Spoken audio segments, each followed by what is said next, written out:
بسم اللہ الرحمن الرحیم۔ السلام علیکم ناظرین اکرام۔ مختلف دوست مختلف قسم کے طلا جات استعمال کرنے کے بعد بالآخر وہ تھک ہار جاتے ہیں، اور جب کہیں سے کوئی رزلٹ نہیں ملتا تو وہ سب کو کوس کے کتابوں کو، حکیموں کو، اور بیچ میں یوٹیوب کو، اور یوٹیوب پہ بیٹھنے والے تمام حکماء کو اور نسخے بتانے والے لوگوں کو برا بھلا کہہ کے صبر کر جاتے ہیں کہ جی ہمیں فائدہ ہوگا ہی نہیں۔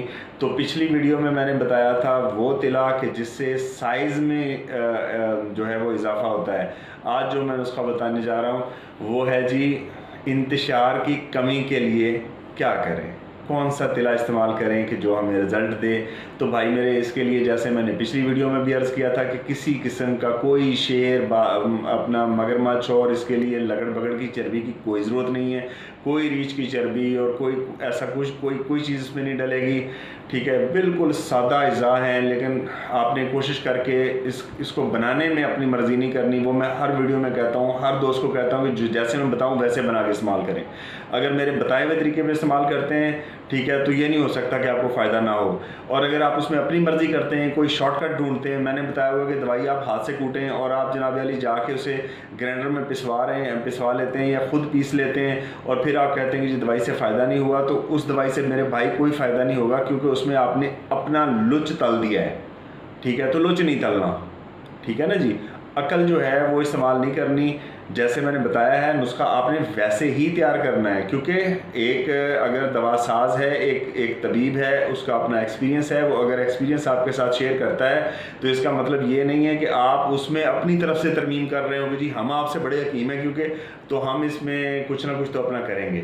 تو میرے بھائی اگر آپ لچ تلیں گے تو پھر اس سے رزلٹ بالکل نہیں آئے گا۔ اگر آپ میرے بتائے ہوئے طریقے کے مطابق بالکل یعنی جب آپ تیار کرنے لگیں تو آپ نے پہلے تو ترکیب لکھی ہوئی ہو، اس کے بعد آپ ویڈیو کو کم از کم 2 سے 3 بار دیکھیں، 2 سے 3 بار ویڈیو کو دیکھ کے اس کے بعد آپ جو ہے وہ دوا بنانا شروع کریں، پھر مجھے بتائیں فائدہ کیسے نہیں ہوتا، ٹھیک ہے۔ تو آتے ہیں جی نسخے کے اجزاء کی طرف۔ سب سے پہلے آپ نے لینا ہے جی اکرکرہ گجراتی، ٹھیک ہے۔ اکرکرہ گجراتی لینا ہے 1 نمبر۔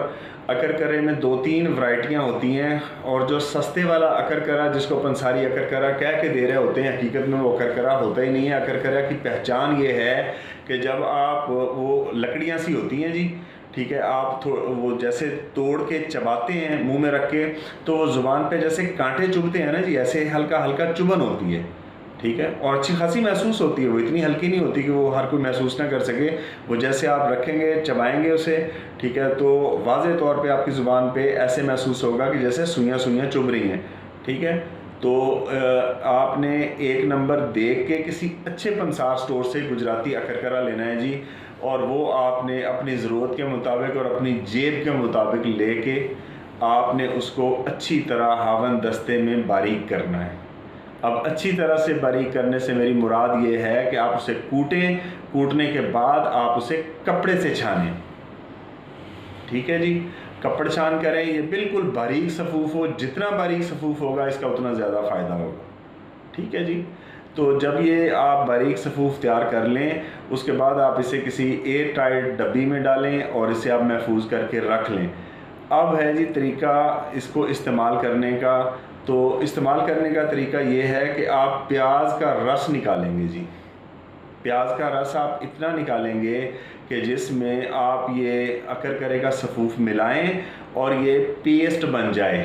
یہ پیسٹ بنا کے رکھنا نہیں ہے، یہ خیال رکھنا ہے، یہ نہیں کرنا کہ ایک ہی دفعہ جتنا یعنی اکرکرہ تھا اس میں آپ نے پیاز کا رس ملایا اور ایک ہی دفعہ پیسٹ بنا کے، جیسے میں نے شروع میں عرض کیا تھا کہ کسی شارٹ کٹ کے چکر میں نہیں پڑنا، یہ روزانہ تیار کرنا ہے، یعنی روزانہ پیاز کا نیا پانی آپ نے نکالنا ہے۔ اکرکرہ جو پسا ہوا وہی استعمال کریں گے، یعنی جو پاؤڈر ہے اکرکرہ کا وہی استعمال ہوگا۔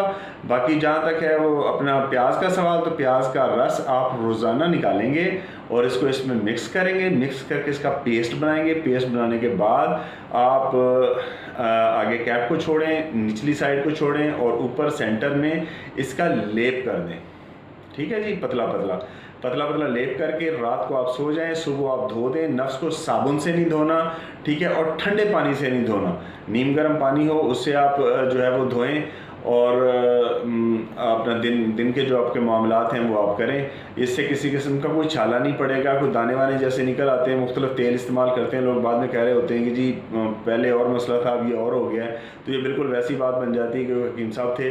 تو وہ ان حکیم صاحب کے پاس صبح ایک عورت آئی اور اس نے کہا حکیم صاحب میرے آدھے سر میں بڑا زبردست درد ہو رہا ہے. تو حکیم صاحب نے اپنے شاگرد سے کہا جی کہ فلاں سرما اٹھا کے دیں. انہوں نے سرما دیا. تو جیسے وہ سلائی اس عورت کی آنکھ میں لگائی تو اس عورت نے چلانا شروع کر دیا, حکیم صاحب میری آنکھ گئی, حکیم صاحب میری آنکھ گئی. تو حکیم صاحب نے فرمایا کہ آنکھ کی چھوڑو, سر کی سناؤ. ٹھیک ہے. تو ایسے تلے بھی ہوتے ہیں کہ جی وہ مسئلہ اور ہوتا ہے, بعد میں بیچارے لوگ چھالے نکل آتے ہیں, بڑے پریشان ہوتے ہیں. تو اس سے ایسا کچھ بھی نہیں ہوگا. اچھا, اس کا استعمال جب تک آپ اس کا استعمال کریں گے آپ ہم بستری سے دور رہیں گے, آپ نے ہم بستری نہیں کرنی. ٹھیک ہے. اور میکسیمم آپ نے 15 دن اس کو استعمال کرنا ہے. خود احتلام ہو جاتا ہے تو کوئی مسئلہ نہیں ہے, لیکن آپ نے ہم بستری کی طرف نہیں جانا. بس یہ اس کا پرہیز ہے. ٹھنڈے پانی سے نس کو دھونا نہیں ہے, صابن سے نہیں دھونا, اور جیسے میں نے بتایا ویسے آپ نے اس کو بنانا ہے اور ویسے استعمال کرنا ہے. ٹھیک ہے جی. تو ملتے ہیں انشاءاللہ اگلی ویڈیو میں. تب تک اپنے گرد و نواح میں رہنے والے سارے لوگوں کا خیال رکھیں اور اپنے اس چینل کا بھی خیال رکھیں, اور اپنی قیمتی رائے سے ضرور ہمیں آگاہ کیا کریں کہ آپ چینل کے بارے میں کیا سوچتے ہیں, آپ ویڈیوز کے بارے میں کیا دیکھتے ہیں, کہاں بہتری ہے جو ہم لا سکتے ہیں, کیونکہ بہتری کی گنجائش ہمیشہ رہتی ہے. ٹھیک ہے جی. تو ملتے ہیں انشاءاللہ اگلی ویڈیو میں. تب تک کے لیے اللہ حافظ.